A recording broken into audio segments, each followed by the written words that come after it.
Buongiorno, good morning. I've been feeling a little depressed lately and I'm also heartbroken. So I think the good thing to do is to do something extraordinary. So let's go and cross Africa. Hi guys, I'm in Katima. It's my last stop of Namibia and I just want to bring you up to date with what happened ever since I left Swakop.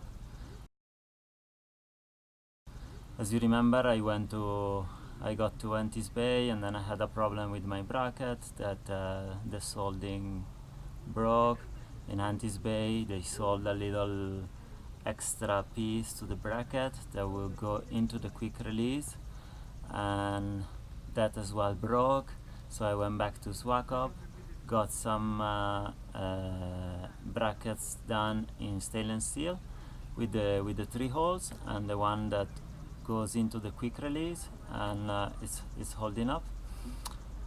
Luckily I had a lady that hosted me in Swakop that was free that Sunday, and she drove me back to exactly to the place where I broke the bracket the last time, because it would have been the 3rd time that I would cycle that stretch, and it's actually a pretty depressing stretch. So I was glad she brought me there, and from there I got to house. That was about 3 weeks and 1 day ago.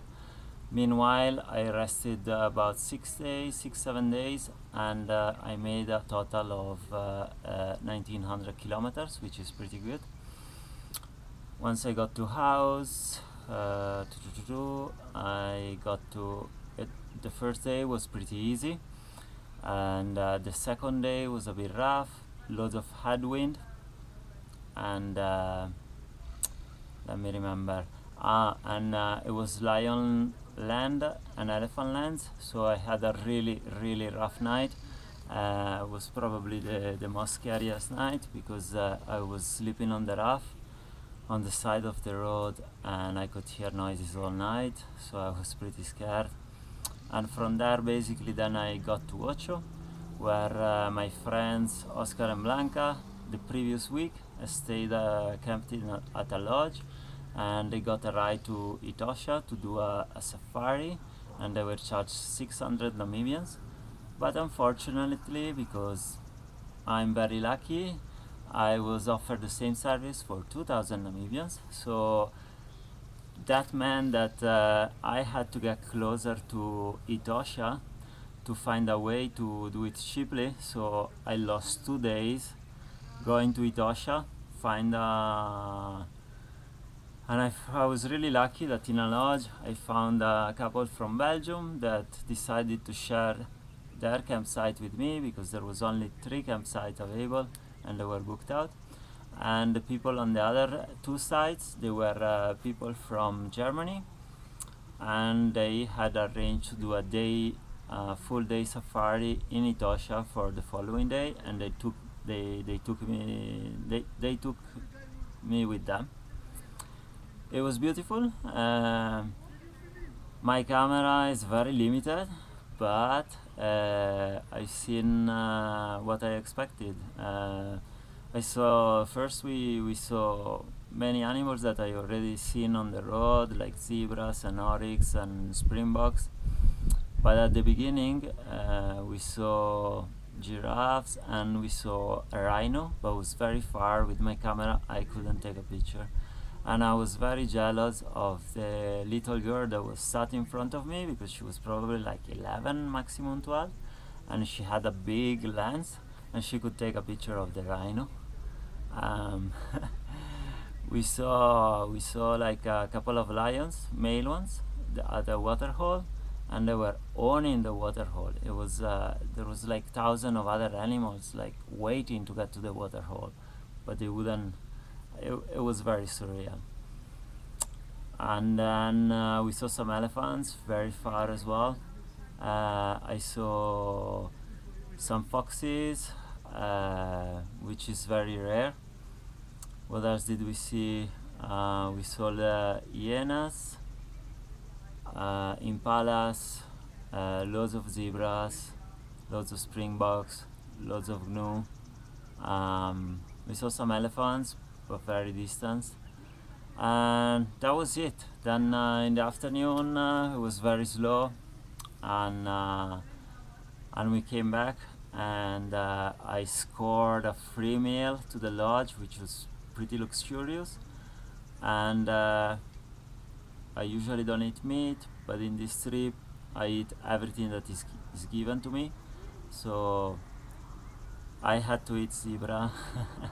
I had to had oryx. I had to had springbok, which I already had because in lots of Africans' family, it's a go-to meat. I had impala, and it was interesting. It was all game that they had to kill anyway, and so they make use of it. The most surprising was zebra, which I thought it would taste a lot like horse meat, but it tastes more like beef. Um, so from there, I made good progress for 2 days. I did 140, 120.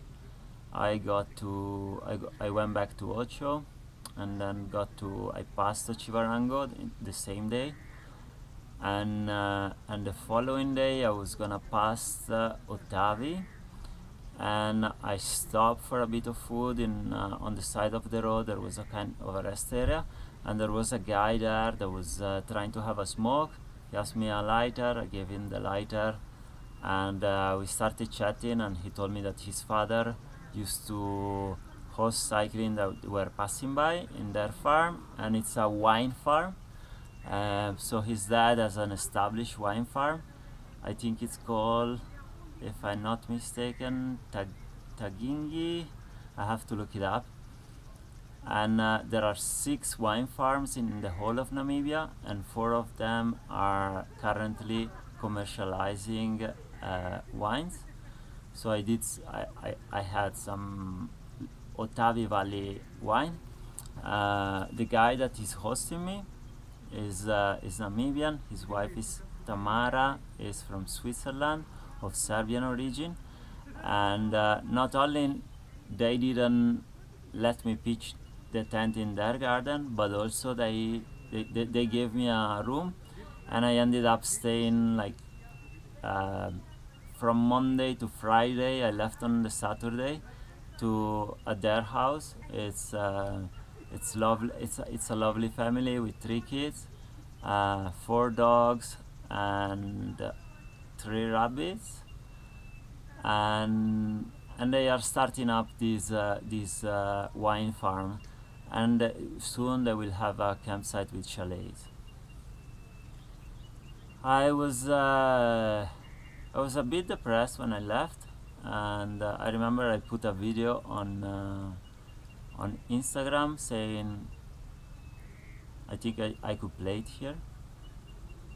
Basically, I said I'm feeling depressed, hence I'm gonna do something extraordinary today, which is continuing crossing Africa. And everybody thought I was making a laugh, and everybody thought I was trying to make an inspiration video, which I'm glad it was inspiring people, but I was really feeling miserable.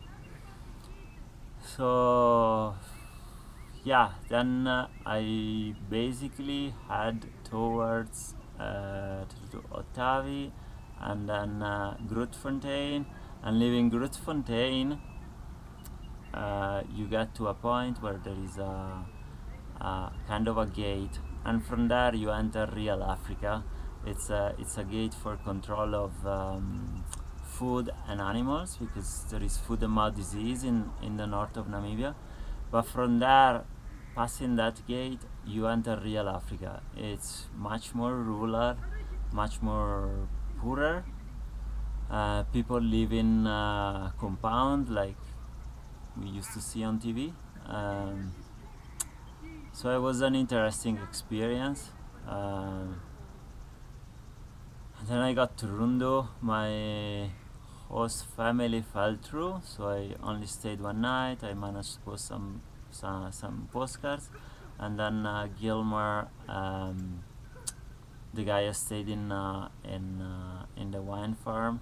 They had an uncle that has a beautiful campsite 65 kilometers outside Rundu, and I stayed there 2 days. So I arrived the first night, and then I stayed an extra night to rest, but actually I didn't rest at all because I got really sick that night, and for 5 straight days I had diarrhea and I had nausea. I couldn't eat, so for several days I pedaled only on soft drinks, which made me lose loads of weight. I lost loads of weight, I think 4 or 5 kilos.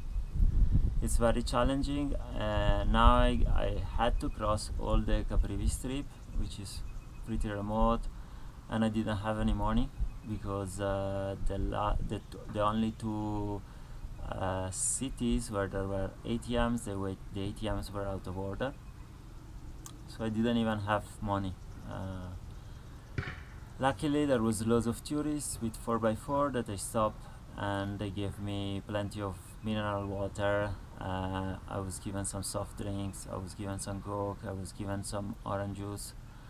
So I'm really grateful. I feel really privileged that I flagged my water bottle and loads of people helped me. It was a bit stressful crossing Caprivi because I was really afraid of wildlife. There are lions, there are elephants. The first night I entered the park, I heard lions roaring and elephants as well, very close to the tent. Luckily I was it was a building site managed by Chinese.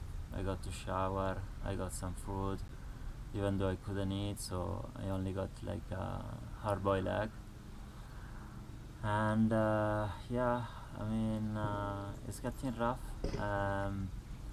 I was always complaining with all the bike travelers when I was in the Americas about when we were getting into rural places, like the kids and sometimes adults would scream at us, "Gringos, gringos!"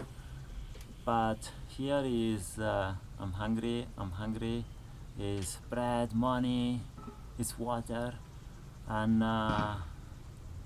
yes, it's very difficult because I don't have these resources. I cannot stop. I have enough water for me.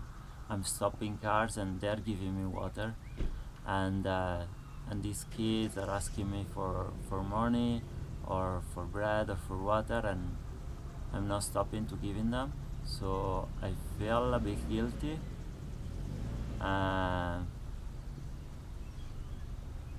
It's something I have to process. Obviously I'm not in a position now to help anybody, and so physically I'm knocked out, spiritually as well, mentally too.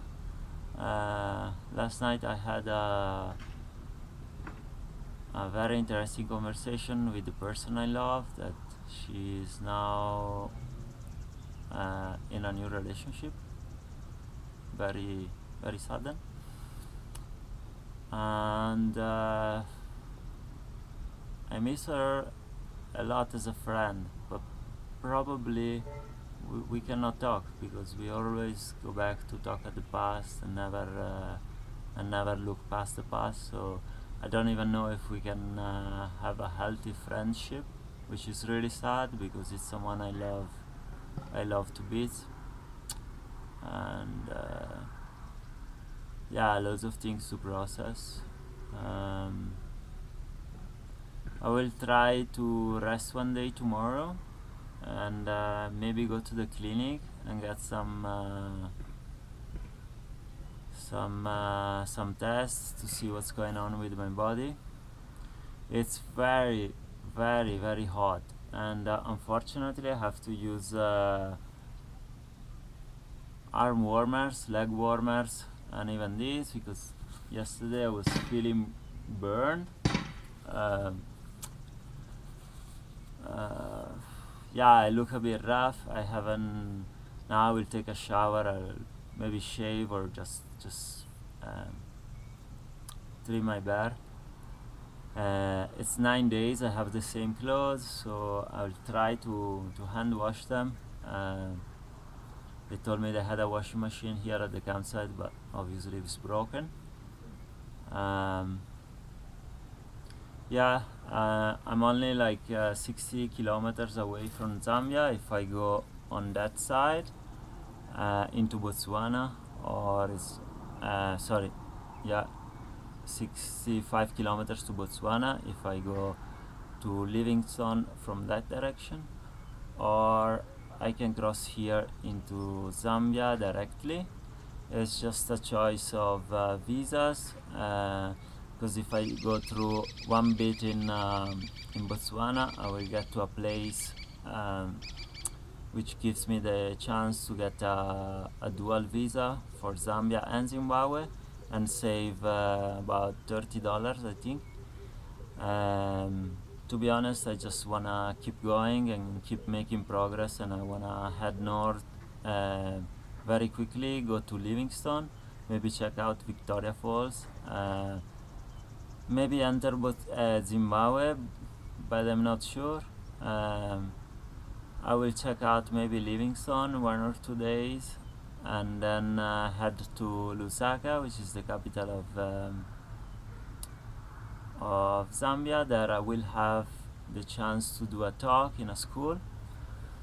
So, and from there head straight north to Malawi.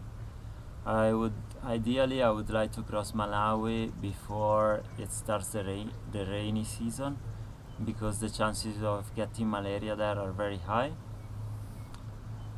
About malaria, I didn't find Larium in Namibia, which is a drug that you can take as a prophylaxis, 1 tablet a week. There is another Malaron that you can take once a day, but it's pretty toxic. You shouldn't take it more than 90 days, and it's really, really expensive. Even the generic one is about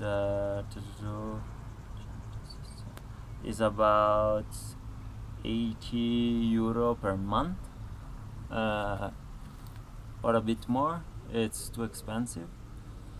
And then there is an antibiotic you can take as a prophylaxis. It's pretty cheap. The only problem is it makes your skin photosensitive, so I would have to cover myself for months. Now I'm just trying to cover myself, but in the next few weeks I would like to remove them. So I expose myself 20 minutes a day.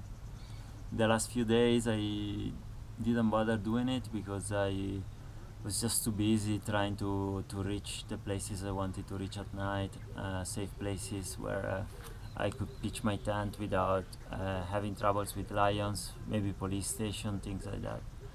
So I didn't really have time to stop, remove my leg warmers, my arm warmers, socks, and get 20-minute exposure and then cover myself again. But I will start to do that on a daily basis now, and maybe in a month or two I will be more tan, and I won't be using sunscreen, only on my face, and I can remove these things. What else? Not sure I forgot anything. No. Anyway, almost 2,000 kilometers, just a little over 3 weeks. I think it's good progress. If I continue like this, I will get to Cairo very quickly. So even if I'm not in a good physical state, in a mental state, in a spiritual state, I should be able to do it. I'm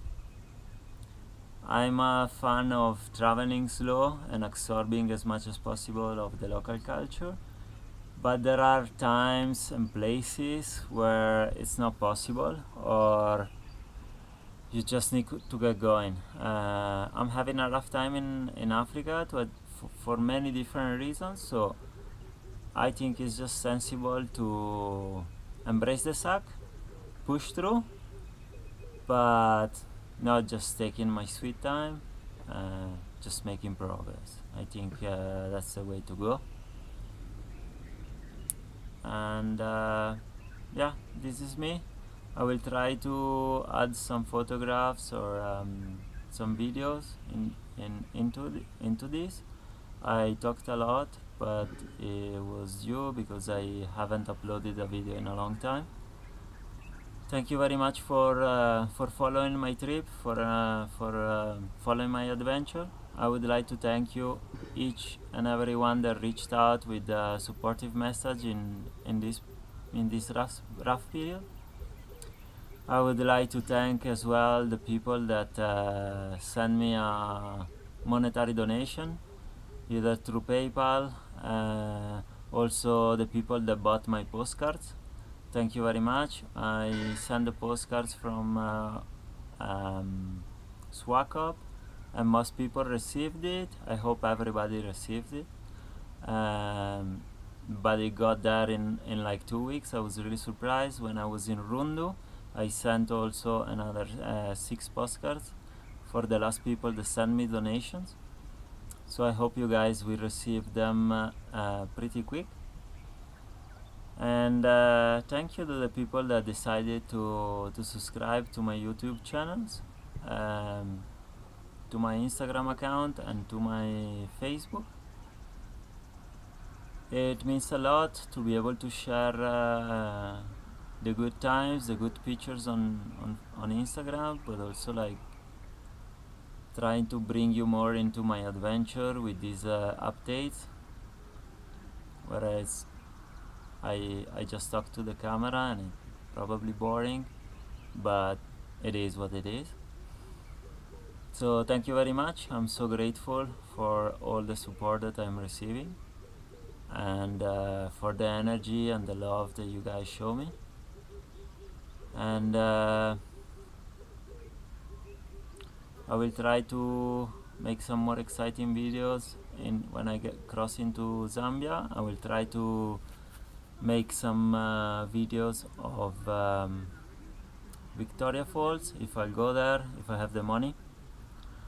And yeah, let's see. I'm gonna update you again when I get to Lusaka.